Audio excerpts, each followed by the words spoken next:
నమస్తే. ఎన్నో ఆధ్యాత్మిక అంశాలు నిరంతరం ఛానల్‌లో ప్రసారం అవుతూనే ఉంటాయి. మనందరికీ సుపరిచితురాలే డాక్టర్ ఆర్‌బి సుధ గారు, ప్రముఖ ఆస్ట్రాలజిస్ట్, లైఫ్ కోచ్. ఇక మార్చికి సంబంధించి రాశి ఫలితాలు తెలుసుకునే ప్రయత్నం చేద్దాం. ఎలా ఉంది? గ్రహస్థితులు ఎలా ఉన్నాయి? మేషరాశి మొదలు మీనరాశి వరకు వివిధ రాశుల వారికి ఏ విధంగా ఉండబోతోంది ఈ మార్చి నెల? ఈ విషయాలు తెలుసుకునే ముందుగా గ్రహస్థితి ఏ విధంగా ఉందో మేడం మాటలో తెలుసుకుందాం. ప్రతి నెల చెప్తూనే ఉంటాను, మేడంని కలవాలి అనుకుంటే స్క్రీన్ మీద కనపడే నెంబర్కి కాల్ చేయండి, అపాయింట్మెంట్ తీసుకోండి, మీ వ్యక్తిగత జాతకాలని ఒకసారి పరిశీలించుకోండి, తర్వాతని పరిహారం చేసుకుంటే మంచి ఫలితాలు ఉంటాయి. నమస్కారం అమ్మా. ఇక గ్రహస్థితి చెప్పండి ముందు, మనం రాసులకు వెళ్లే ముందు. ఎలా ఉంది గ్రహస్థితి? బాగానే ఉందంటారా ఈ మార్చి మాసంలో? ఎవరికి అనుకూలంగా ఉంది, ఎలా ఉంది చెప్పండి. అదే మార్చి మాసం మోస్ట్ ఇంపార్టెంట్ చెప్పాలి అంటే ఏంటంటే 6 గ్రహ కూటమి జరగబోతోంది. ఎప్పుడు మార్చ్ 29ని. అది చాలా చాలా మేజర్, అంటే వన్ ఆఫ్ ద షష్టం, తర్వాత చంద్రుడు పక్కకి వెళ్ళిపోతే పంచ అంటే ఒక 1 మంత్ వరకు అలాగే అందులోనే ఉంటాయి. అదొకటి కాకుండా చాలా ప్లానెట్స్ ఏంటంటే రిట్రోగ్రేడ్ అయ్యేవి ఏమో డైరెక్ట్ అవుతున్నాయి. అలాగే మెర్క్యూరీ రిట్రోగ్రేడ్ అవుతోంది, వీనస్ రిట్రోగ్రేడ్ అంటే వక్రిస్తున్నారు. మోస్ట్ ఇంపార్టెంట్ ట్రాన్సిట్ మార్చ్లో మనకి ఏంటంటే శనిగ్రహం మనమేమో కుంభం నుంచి ఇప్పుడు మీనానికి వెళ్తుంది అనమాట. అది మోస్ట్ ఇంపార్టెంట్. ఇంకోటి ఏంటంటే మార్స్ మనకి కుజుడు మనం అంటూనే ఉన్నాం, స్తంభించిపోయి ఉన్నాడు, మనం చెప్తూనే ఉన్నాం అది కంటిన్యూస్గా. కానీ ఏంటంటే ఆయన రిట్రోగ్రేషన్ నుంచి డైరెక్ట్ అవుతున్నారు అనమాట, డైరెక్ట్ అయిపోయారు. సో ఇంకా జూపిటర్ కూడా మనం లాస్ట్ మంతే మాట్లాడుకున్నాం, మనకి డైరెక్ట్ అయిపోయారు, ఆయన వృషభంలోనే ఉన్నారు. ఇప్పుడు శని ఏమో రాహుతో కలుస్తున్నారు, అంటే మీనంలో కలుస్తున్నారు. అదొకటి కాకుండా మనకి సన్ అంటే మోస్ట్ ఇంపార్టెంట్ ప్లానెట్ కదా, సూర్యగ్రహం కూడా మనకి మార్చ్ 14కి మీనానికి మూవ్ అవుతున్నారు. సో దాంట్లోనే ఇప్పుడు ఏంటంటే మనకి మెర్క్యూరీ ఉన్నారు, వీనస్ ఉన్నారు, అందరూ ఉన్నారు. సో మెర్క్యూరీ ఏంటంటే కంబస్ట్ అవుతుంది. సో కొంత బిజినెస్ పరంగా మనం చూసుకున్నామంటే ఒడిదుడుకులు అనేవి చాలా ఎక్కువ కనిపిస్తుంది ఈ మంత్ అనమాట, ఎస్పెషలీ బిజినెస్ పీపుల్కి. అదొకటి కాకుండా రాహు మనకి తెలుసు మీనంలోనే ఉన్నారు, అలాగే కేతు మనకి కన్యలో ఉన్నారు. ఈ నెల అంతా అందులోనే ఉంటున్నారు అనమాట. అండ్ చంద్రుడు మనకి తెలిసిందే, ఎప్పటికైనా 2 రోజులకు ఒకసారి మారుతూ ఉంటారు రాశి. కానీ మోస్ట్ ఇంపార్టెంట్ ఇంకా ఈవెంట్స్ ప్లానెటరీ అంటే మనం ఎప్పుడు స్కైని చూస్తూ ఉంటాం, అంటే మనకి కొంచెం లెసన్స్ కావాలన్నా లేకపోతే గైడెన్స్ కావాలన్నా మనం ఎప్పుడు స్కై అంటే యూనివర్స్ని చూస్తూ ఉంటాం, అంటే అప్పర్ యూనివర్స్ మనం చెప్తూ ఉంటాం. దాంట్లో చూసామంటే ఎక్లిప్సెస్ కూడా ఉన్నాయి మార్చ్లో. ఓకే, అంటే మనకి కనిపించట్లే, ఒకటైతే పార్షియల్ సోలార్ ఎక్లిప్స్ అయితే కనిపించట్లేదు, బట్ స్టిల్ ఏంటంటే ఈ షష్ఠ గ్రహ కూటమి అనేది తప్పక 12 రాసుల వారికి ఎఫెక్ట్ అనేది ఇస్తుంది. అలాగే ఎక్లిప్సెస్ కూడా కొంచెం వరకు, అంటే గ్రహణం అందరికీ తెలిసిన ఒక విషయం, కొంతవరకు అంటే కొన్ని రాసులకి బాగుంటుంది, కొన్ని రాసులకి అంత బాగుండదు అనమాట. ఇన్డెప్త్ ఎవరికైనా కావాలంటే మాత్రం వాళ్ళు వ్యక్తిగత జాతకాన్ని చూపించుకోవాలి. ఇక్కడ జనరల్ రెమెడీస్ మనం చెప్తూ ఉంటాం అనమాట. సో జనరల్ రెమెడీస్ మనం చేయాలి అంటే తప్పక ఏంటంటే చంద్రుడికి మనం చేసుకోవాలి. ఫస్ట్ ఏంటంటే towards end of this month, అంటే మార్చ్ 29th మనం అనుకున్నాం కదా, ఎందుకంటే శని మూవ్ అయితే ఇంకేముంది, అసలు చాలా ప్రెషర్ అనేది ఉంటుంది. ఇప్పుడు మనం చూస్తూ ఉన్న పరిస్థితి కూడా, బయట పరిస్థితి, కంట్రీ పరిస్థితి అంటే చాలా మటుకు ఏంటంటే మనం చెప్పేది కూడాను ఎక్కువ పడపోవడం అందాం కాసేపు, లేకపోతే సన్నిహితంగా ఉండకపోవడం అందాం, అయినవి ఈజియర్ వే. సో అంత ప్రాబ్లమ్స్ వస్తాయండి, ఫైటింగ్ సీన్ రావడం కానీ, కొంచెం వార్ జోన్ కానీ, కొంచెం ఎక్కువ యాక్సిడెంట్స్ అవ్వడం కానీ, ఇవన్నీ జరుగుతూ ఉంటాయి అన్నమాట. ఇదంతా జనరల్, భయపడవలసిన అవసరం ఏం లేదు. బట్ జనరల్ పరిహారాలు అంటే ఎప్పటికైనా సరే మనకి మనం చంద్రుడికి చేయాలని చెప్తున్నాం. చంద్రుడికి చేయాలంటే తప్పక మనం ఎప్పుడు శివారాధన చెప్పుకుంటూ ఉంటాము. మనకి తెలుసు లాస్ట్ మంత్ కూడా మనకి శివరాత్రి కూడా అయిపోయింది, కానీ కూడాను మనకి ఎండలు కూడా ఎక్కువ అవుతాయి కనుక సో తప్పక నవగ్రహ శాంతి పూజలు చేయించుకోవడం, అలాగే రాహుకేతు పూజలు చేయించుకోవడం జనరల్గా చాలా మంచిది.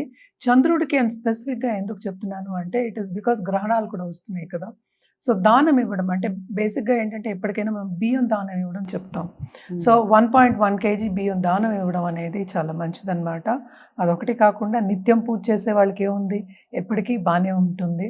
ఇదొక చిన్న ఏదంటే చిన్న గాయం అనుకుంటాం, చిన్న స్క్రాచ్ అనుకుని ముందుకు వెళ్ళిపోవచ్చు.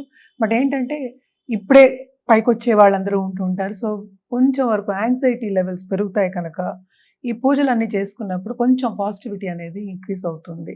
అలాగే మనం చూసామంటే బయట దేశాల్లో ఉన్న వాళ్ళకు కూడా కొన్ని ప్రాబ్లమ్స్ అనేవి తప్పవన్నమాట. అంటే అనుకూలంగా ఉండదు పరిస్థితి.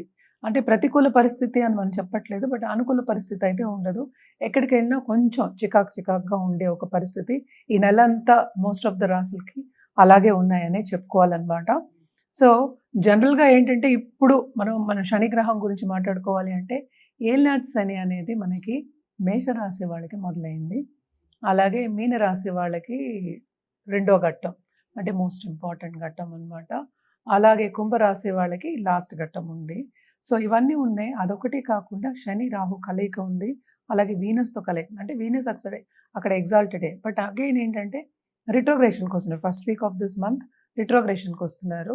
అలాగే మెర్క్యూరీ ఏమో కంబస్ట్ అవుతున్నారు. అంటే సన్‌తో పాటు కలిసున్నారు కదా! సో, కొంత కంబషన్ పీరియడ్ ఉంది.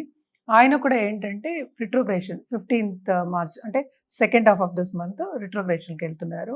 సో, తప్పక ఏంటంటే మనం చదువులో కొన్ని అడ్డంగాలు అంటే ఎగ్జామినేషన్ ఇచ్చిన వాళ్ళకి అనుకున్న రిజల్ట్స్ రాకపోవడం గానీ, అంటే కొన్నిసార్లు ఏంటంటే అస్సలు మనం చేసిన శ్రమకి తగిన ఫలితం అనేది రాకపోవడం అనేది చూడొచ్చు ఈ నెల.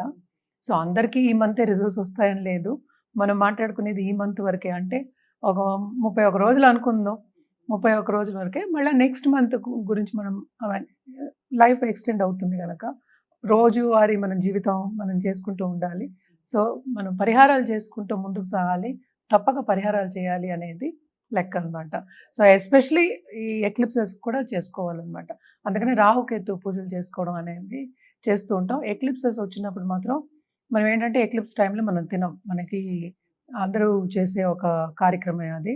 దర్భ వేసి దాని మీద అప్పుడు పాతవన్నీ వాడడం. అండ్ ఇదివరకైతే ఇల్లు కడుక్కోవడాలు, ఇవన్నీ శుభ్రం చేసుకోవడాలు అన్నీ చేసేవాళ్ళు.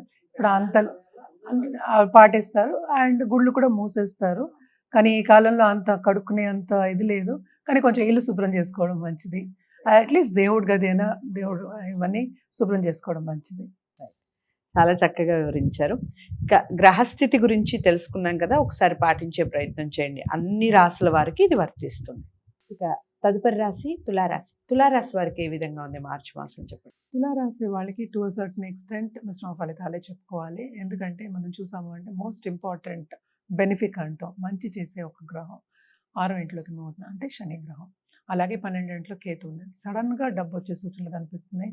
సడెన్‌గా ఏంటంటే ఖర్చయ్యే ఛాన్సెస్, దానికన్నా మించిన ఖర్చయ్యే ఛాన్సెస్ కనిపిస్తున్నాయన్నమాట. వీళ్ళు కూడా ఏంటంటే దూరపు దేశంలో ఉన్న వాళ్ళకి మాత్రం బావుంటుంది. ఎందుకంటే రాహు మనకి 6th హౌస్‌లోనే ఉన్నారు. సో, తప్పక అక్కడ వాళ్ళు బ్రహ్మాండంగా రాణిస్తారు. ఎందుకంటే శ్రమ అనేది చాలా అధికం ఉంటుంది. ఇక్కడిలాగా మనకి సపోర్ట్ ఉండదు గనక బావుంటుందని చెప్పుకుంటూ ఉంటాం. అలాగే ఈ గ్రహ కూటమి కూడా 6వ ఇంట్లో జరుగుతోంది. ఈ రాశికి అధిపతి అయిన శుక్రుడు ఎగ్జాల్టేషన్‌లో ఉన్నారు. అండ్ ఆల్సో 12th లార్డ్‌తో ఉన్నారు. అంటే ఏంటి మనకి మెర్క్యూరీ డెబిలిటేషన్ అంటే నీచపడి ఉన్నారు. అలాగే 2 కూడా రెట్రోగ్రేడ్ అవుతున్నాయి అన్నమాట. సో, తప్పక వీళ్ళకి ఏంటంటే మిశ్రమ ఫలితాలు అని చెప్పాలి. దేంట్లో కెరియర్ విషయంలో, అలాగే ఫైనాన్షియల్ విషయంలో కూడా. అండ్ ఆల్సో లక్కీలీ ఏంటంటే వీళ్ళకి ప్లస్ పాయింట్ మనకి సెకండ్ లార్డ్ కుజుడు. కుజుడేమో మనకేంటంటే మనకి మిథునంలో ఉన్నారు. మిథునం అంటే వాళ్ళు ఏంటంటే వీళ్ళకి 9th హౌస్ అయిందనమాట. అంటే భాగ్యంలో ఉన్నారు. సో, తప్పక భాగ్యం అనేది డెవలప్ అవుతుంది. అంటే కొత్త ఆపర్చునిటీస్ డబ్బు సంపాదించడానికి వస్తాయి. అంటే ఫైనాన్షియల్ స్టేటస్ ఇంప్రూవ్ అవ్వడానికి వస్తాయి గానీ, ఫైనాన్షియల్ స్టేటస్ ఈ నెలలో ఇంప్రూవ్ అవుతుందని చెప్పలేము. అది కూడా కుజుడు ఏంటంటే రిట్రోగ్రేషన్ నుంచి డైరెక్ట్ అయ్యాడు కనుక కొంతవరకు వీళ్ళకి బావుంటుంది. అంటే ఆల్రెడీ పై పొజిషన్‌లో ఉన్న వాళ్ళందరికీ ఎస్పెషల్లీ ఈ రాశిలో ఉన్న వాళ్ళకి చాలా బావుంటుంది. అండ్ లాయర్స్ వాళ్ళందరికీ మంచి కేసులొస్తాయి. అంటే ఎనీ కన్సల్టెంట్ అనుకుందాం మంచి కేసులొస్తాయి. వాళ్ళు బాగా సింగిల్ అంటే ఇండివిడ్యువల్‌గా బిజినెస్ చేసే వాళ్ళందరికీ చాలా బావుంటుందని చెప్పుకోవాలనమాట. ఆపర్చునిటీస్ వస్తాయి. కానీ మనం తీసుకునే దాన్ని బట్టి ఉంటుందని ఎప్పుడూ అందుకే చెప్తూ ఉంటాం. ఏదైనా మన వ్యక్తిగత జాతకం మీదే ఆధారపడి ఉంటుంది. అలాగే మనం చూసామంటే 8th హౌస్‌లో మనకి జూపిటర్ పడున్నారు. అంటే ఆయన రిట్రోగ్రేషన్ నుంచి డైరెక్ట్ అయ్యారు. అయినప్పటికీ లాస్ట్ మంత్ అయ్యారు. అయినప్పటికీ వీళ్ళకి కొంతవరకు ప్రాబ్లమాటిక్ అంటే బ్లెస్సింగ్స్ అనేది కొంచెం తక్కువున్నాయి. గురు చూపు ఉంటే అన్నీ సర్దుకుపోతాయని చెప్తూ ఉంటాము. సో, కొత్తగా పెళ్లి కావాలి అనుకున్న వాళ్ళందరికీ కొన్ని ఇబ్బందులు అంటే దే హ్యావ్ టు ఫేస్ అని చెప్దాం. ఆబ్స్టికల్స్ వస్తూ ఉంటాయి. అలాగే కొత్తగా పెళ్ళైన వాళ్ళకి కూడా కొన్ని మిస్అండర్స్టాండింగ్స్ వచ్చే ఛాన్సెస్ ఎక్కువ కనిపిస్తున్నాయి. అండ్ ఆల్సో ఏంటంటే వీళ్ళకి తప్పక స్పిరిచువాలిటీ అనేది డెవలప్ అవుతుంది. అండ్ ఆల్సో పుణ్యక్షేత్రాలు దర్శించుకునే ఛాన్సెస్ మాత్రం బాగున్నాయి. తప్పక వెళ్తారు. ఎస్పెషల్లీ ఒక ఏజ్ అయిన వాళ్ళు కూడా వెళ్తున్నారు. ఈ కాలంలో బాగా వెళ్తూ ఉన్నారు. సో తప్పక వెళ్తారు. వాళ్ళకి దర్శనాలు అవుతాయి. వాళ్ళకి బ్లెస్సింగ్స్ కూడా వస్తాయి. ఈ నెలంతా ఏంటంటే కొంతవరకు బాగుంది, కొంతవరకు బాలేదని చెప్పాలి. ఎందుకంటే 11th లార్డ్ కూడా మనకి 6థ్‌లోనే పడున్నారు. సో సపోర్ట్ సిస్టమ్ లేదు. కొలీగ్స్ నుంచి మనకి బాసెస్ దగ్గర నుంచి ఎక్కువ సపోర్ట్ సిస్టమ్ లేదు. అండ్ బాధ్యతలు కెరియర్ పరంగా బాధ్యతలు చాలా ఎక్కువ కనిపిస్తున్నాయి. అలాగే ఏంటంటే మనకి ముందు ఒక మాట, వెనకాతల ఒక మాట మాట్లాడేవాళ్ళు మన చుట్టూ చేరే ఒక ఛాన్సెస్ కనిపిస్తున్నాయి అన్నమాట తులారాశి వాళ్ళకి. కొంచెం జాగ్రత్తగా ఉండాలి. నేను అన్నట్టు ఇండివిజువల్‌గా చేసుకునే వాళ్ళందరికీ ఎక్కువ, ఎందుకంటే ఎలాగో శ్రమ పడాలి కనుక అలా తోసుకుపోతుంది. సో ఇండివిజువల్‌గా చేసుకునే వాళ్ళందరికీ బాగుంటుంది. ఇండివిజువల్ బిజినెస్ చేసే వాళ్ళందరికీ చాలా బాగుంటుందని చెప్పాలి. వీళ్ళకి కూడా ఏంటంటే పరిహారాల విషయానికి వస్తే కనుక తప్పక వీళ్ళు మనకి శుక్రుడికి చేయవలసిన అంటే లక్ష్మీ గణపతి పూజలు చేయడం చాలా మంచిది. అలాగే ఫ్రైడే గోవుకి ఆహారం పెట్టడం చాలా చాలా మంచిదన్నమాట. అండ్ ఏదైనా సరే పసుపు తిలకం కానీ లేకపోతే మనం పసుపు పెట్టుకోవడం, మనం బట్టలు కూడా పెట్టుకుంటూ ఉంటాం. పసుపుతోటి ఏదైనా చేసుకోవడం కానీ, సపోజ్ ఒక నీళ్ళలో పసుపు వేసుకొని తాగడం కూడా చాలా మంచిదన్నమాట. టర్మరిక్ వేసుకునేది చాలా it's very very good because of Jupiter. Jupiter ఏమో మనకి 8థ్‌లో ఉన్నారు ఇప్పుడు. 6థ్‌లో ఏమో ఈ రాశికి అధిపతి ఉన్నారు. సో అన్ని మంచి పొజిషన్స్ కాదు కనుక సో 2 చెప్తున్నాం అనమాట. అటు లక్ష్మీ పూజ చేయమంటున్నాం. ఎందుకంటే ఫైనాన్షియల్ స్టెబిలిటీ కావాలి. ఇంకోటి గురు బ్లెస్సింగ్స్ కూడా కావాలి. 2 ఉంటే చాలా మంచిది కదా! సో తప్పక ఇవన్నీ చేసుకుంటే లాంగ్ టర్మ్‌లో వీళ్ళకి బాగుంటుంది. సో తులారాశి వారికి కూడా కొన్ని ఒడిదుడుకులు చెప్పారు. వాటిని ఒకసారి నోట్ చేసుకోండి. పరిహారాలు చెప్పారు. తూచా తప్పకుండా పాటించే ప్రయత్నం చేయండి. డాక్టర్ ఆర్బి సుధ గారిని కలవాలి అనుకున్న వారు స్క్రీన్ మీద కనపడే నెంబర్కి కాల్ చేయండి. తదుపరి రాశితో మళ్ళీ కలుద్దాం. వీడియోని లైక్ చేసి షేర్ చేయండి. ఛానల్ని సబ్స్క్రైబ్ చేసుకోండి.